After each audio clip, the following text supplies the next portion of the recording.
बिस्मिल्लाहिर्रहमानिर्रहीम। अस्सलामुअलैकुम। इल्म की बात चैनल देखने वालों को नई वीडियो में खुशामदीद कहते हैं। दोस्तों, इसराइल के अजीबो गरीब गारों केव ऑफ हॉरर से होने वाली हैरत अंगेज दरियाफ्त ने दीनी हलकों में हलचल मचा दी है।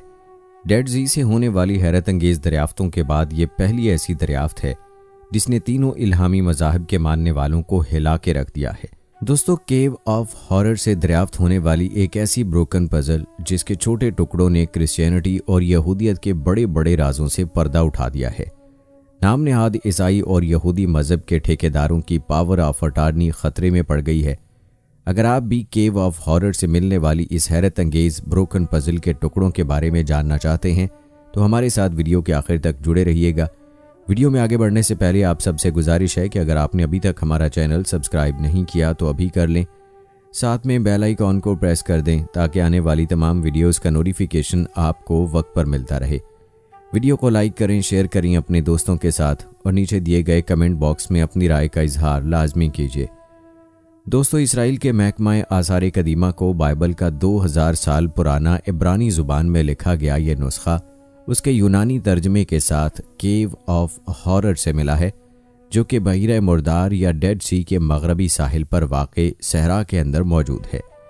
महकमा आसार कदीमा के मुताबिक ये नुस्खा साबित हालत में नहीं मिला, बल्कि ये एक ब्रोकन पजल की सूरत में छोटे छोटे टुकड़ों में मिला है। यहाँ आपको इस हकीकत से भी आगाह करते चलें कि 60 साल कबल डेड सी से स्क्रोल्स के बाद ये पहली बड़ी दरियाफ्त है जो कि इस जगह से हुई है।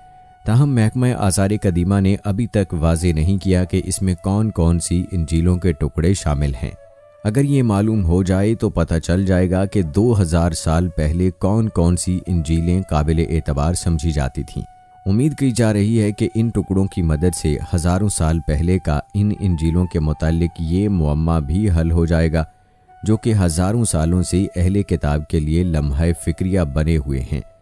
इनमें सबसे अहम सवाल ये है कि मौजूदा बाइबल में इंजीलों का इंतखाब सन 325 ईस्वी कौन से लफ्ज़ में किया गया था और सिर्फ 4 इंजीलों को नए अहदनामे का हिस्सा बनाया गया था या कोई और इंजील भी उनमें शामिल थी।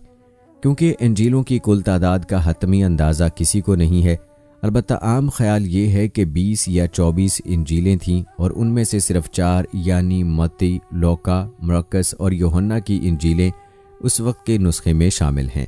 और यह नुस्खा सन 325 ईस्वी वाले नुस्खे से यूं मुख्तलिफ था कि सन 1604 में इंग्लिस्तान के बादशाह किंग जेम्स ने अपनी निगरानी में इसका तर्जमा करवाया था, जिसे बाज़ पादरी हजरात नहीं मानते क्योंकि किंग जेम्स ने इसमें से बाज़ सहीफ़े निकाल दिए थे। मौजूदा बाइबल का कदीम तरीन नुस्खा कोडेक्स स्वीटिकांस कहलाता है, जो कि वेटिकन लाइब्रेरी में मौजूद है। जो इंजीली तारीख में मज़कूर हैं उनमें पीटर की इंजील, अनोक की इंजील, थॉमस की इंजील, जोरा की इंजील और इसके अलावा मार्क की इंजील काबिल ज़िक्र हैं। इनमें से कुछ तो हमेशा के लिए मादूम हो गईं, लेकिन कुछ का सुराग मिल गया।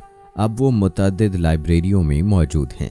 अगर इस कदीम तरीन बाइबल जो कि केव ऑफ हॉरर से दरियाफ्त की गई हैं में असल इंजील मौजूद है तो कुछ अहम सवालात के जवाबात मिल सकते हैं, क्योंकि मौजूदा 4 इंजीलों में हज़रत मसीह अलैहिस्सलाम की हयात मुबारका के कई अहम वाक़यात पर मुख्तलिफ बयानात हैं। लेकिन जो सवाल अहम है वो ये है कि किस बारे में किस इंजील का बयान दुरुस्त है। मसलन हज़रत ईसा अलैहिस्सलाम को किसने और किस लिए गिरफ़्तार किया, या उन्होंने ख़ुद गिरफ़्तारी दी, वो सलीब ख़ुद उठा कर चले या शमून ने उठाई थी, आपको सुबह के वक्त मसलूब किया गया था या शाम ढले, आपने बाइबल के बयान के मुताबिक फांसी के नतीजे में वफ़ात पाई और मरने के 3 दिन बाद फिर से मुर्दों में जी उठे। उस मौके पर आपको देखने वालों की तादाद क्या थी, 500 या 11? क्या वाकई सलीब के वक्त आंधी तूफान से सब लोग भाग गए थे, या फिर एक बहुत बड़ी तादाद में लोग आखिरी वक्त तक मौजूद रहे? ये और इसके अलावा बहुत से मामलात ऐसे हैं जिसमें हर इंजील का बयान मुख्तलिफ और मुतज़ाद है। आपको ये जानकर हैरानगी होगी कि इन गुमशुदा और बाज़ याफ्ता इंजीलों के अलावा एक और इंजील भी मौजूद थी जो कि बाज़ में नापैद या नाबूद हो गई या कर दी गई। वजह यह बताई जाती है कि इसमें हजूर सल्लल्लाहु अलैहि वसल्लम की बेइज्जत और फ़तह मक्का के बारे में हज़रत ईसा अलैहिस्सलाम की पेशगोइयाँ ज़्यादा सराहत के साथ मज़कूर थीं। इस इंजील का नाम बरनबास था और ये मुसलमान ममालिक में पब्लिश हो रही है और बहुत से रिसर्चर्स इस वक्त इस पर तहकीकात कर रहे हैं। ये तीनों इल्हामी मज़ाहिब के मानने वालों के लिए इस वक्त बहुत अहमियत रखती है, क्योंकि इसमें बयान करदा हक़ाइक़ मौजूदा ईसाइयत के बिल्कुल मुखालिफ हैं और बेशुमार उलमा इससे दलील भी ले रहे हैं। मतलब परस्त और दुनियावी आसाइशों के पुजारी पादरियों का कहना है कि वो असली नहीं है। अहले यूरोप का कहना है कि ये किसी मुसलमान की कारीगरी है जिसने ये किताब तैयार करके अपने मज़हब यानी इस्लाम को सच्चा साबित करना चाहा। अहले मगरिब का ये बयान दुरुस्त नहीं है, क्योंकि बरनबास इस्लाम की आमद से 1500 साल पहले लिखी गई। जाहिर है उस वक्त इस्लाम ही मौजूद नहीं था, तो फिर कौन सा ऐसा मुसलमान मौजूद था जिसने इस्लाम को सच्चा मज़हब साबित करने के लिए उसमें दर्ज हक़ाइक़ को लिखा। दोस्तों, केव ऑफ हॉरर से मिलने वाले बाइबल के उन नुस्खों में भी इस्लाम की हक़ानियत को साबित कर दिया है। उन छोटे छोटे टुकड़ों को जोड़कर इस पैगाम को पढ़ने की कोशिश की जा रही है जो इस बाइबल में दर्ज था। आपको ये जानकर हैरत होगी कि इन टुकड़ों को जोड़कर महकमा आसार कदीमा के माहिरीन ने अपनी कोशिशों के बाद हज़ारों साल पुरानी ज़ुबान में दर्ज इस पैगाम को पढ़ा तो उनकी हैरत की इंतहा न रही, क्योंकि इसमें यह पेशगोई की जा रही थी कि आने वाले वक्तों में एक नबी का ज़हूर होगा जो कि क़यामत तक के लोगों के लिए हिदायत का पैगाम लेकर आएगा, और उस नबी या रसूल का नाम उस किताब में मोहम्मद दर्ज है। अगर आप गौर करें तो ये वही पैगाम है जो कि बरनबास की इंजील में दर्ज था। वहाँ भी आने वाले वक्तों में एक नबी या रसूल की आमद की पेशीनगोई की गई थी और इसमें रसूल या नबी का नाम मोहम्मद दर्ज था।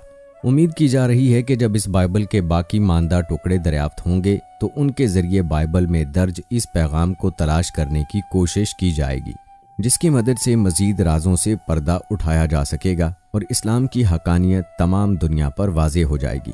यहाँ ये हकीकत काबिल गौर है कि जब तुर्की से बरामद होने वाले इस बरनबास की इंजील को मंजर आम पर लाया गया तो ईसाइयत के नाम निहाद अलंबरदारों ने उसे दुनिया से छुपाने की बेइंतहा कोशिश की, क्योंकि अगर ईसाई पादरी इस इंजील में मौजूद तालीमात को बरहक तस्लीम करते हुए उन्हें इंजील का हिस्सा तस्लीम करते हैं तो फिर ऐसी सूरत में उन्हें ईसाइयत से दस्तबरदार होना पड़ता, क्योंकि इसकी तालीमात के मुताबिक आने वाले नबी के ज़हूर के बाद उस पर ईमान लाना लाजिम ठहराया गया था। और जब आने वाली नई रिसालत या नबूवत का इकरार किया जाता है तो पिछली तमाम इल्हामी किताबें और मज़हब मनसूख हो जाते हैं। लेकिन ईसाइयत और यहूदियत के ठेकेदार अपनी अजारादारी को कायम रखने के लिए अपनी ढिठाई पर कायम रहते हुए इस बरनबास की इंजील को मानने से इनकारी हैं। बिल्कुल इसी तरह मौजूदा बाइबल के टुकड़ों से मिलने वाले पैगाम को अभी तक इन दोनों इल्हामी मज़ाहिब के मानने वालों ने तस्लीम नहीं किया, और हो सकता है कि बाइबल के मज़ीद टुकड़े भी दरियाफ्त हो चुके हों और उन्हें दुनिया की नज़रों से छुपा लिया गया हो। ये भी हो सकता है कि उनमें इस्लाम की हक़ानियत के बहुत से दूसरे राज छुपे हों जिन्हें तस्लीम करने के बाद ईसाइयत और यहूदियत का वजूद ख़तरे में पड़ता हुआ महसूस करके उन टुकड़ों को गायब कर दिया गया हो, क्योंकि माजी में ऐसी बेशुमार सच्चाइयाँ हैं जिन पर इस तरीके से पर्दा डालने की कोशिश की गई है। इन टुकड़ों के मिलने और उन पर दर्ज पैगाम को पढ़ने से ये बात रोज़े रोशन की तरह आयां हो चुकी है कि तीनों इल्हामी मज़ाहिब एक ही सिलसिले की कड़ी हैं जिसका सिरा खुदाए बुजुर्गो बरतर की ज़ात से मिलता है। लेकिन इस वक्त सिर्फ और सिर्फ इस्लाम ही अपनी पूरी हक़ानियत के साथ मौजूद है, क्योंकि बाकी मज़ाहिब में इसके मानने वालों ने अपनी ज़ाती मफाद के लिए बेशुमार तब्दीलियाँ कर डाली और अल्लाह ताला की तरफ से बयान करदा बेशुमार सच्चाइयों को छुपा डाला। लेकिन जब अल्लाह ताला का हुक्म हो तो किसी भी सच्चाई को छुपाना नामुमकिन हो जाता है, जैसा कि हमें केव ऑफ हॉरर से मिलने वाले बाइबल के इन टुकड़ों को पढ़ने के बाद अंदाज़ा हो चुका है। उम्मीद की जा रही है कि आने वाले वक्तों में इस गुमशुदा पजल के बेशुमार और टुकड़े भी दुनिया के सामने आएंगे जो कि बाइबल की असल तालीमात को दुनिया के सामने ले आएंगे।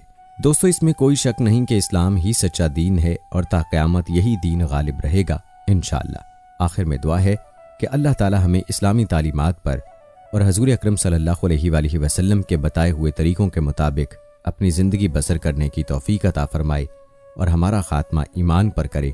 आमीन सुम्मा आमीन।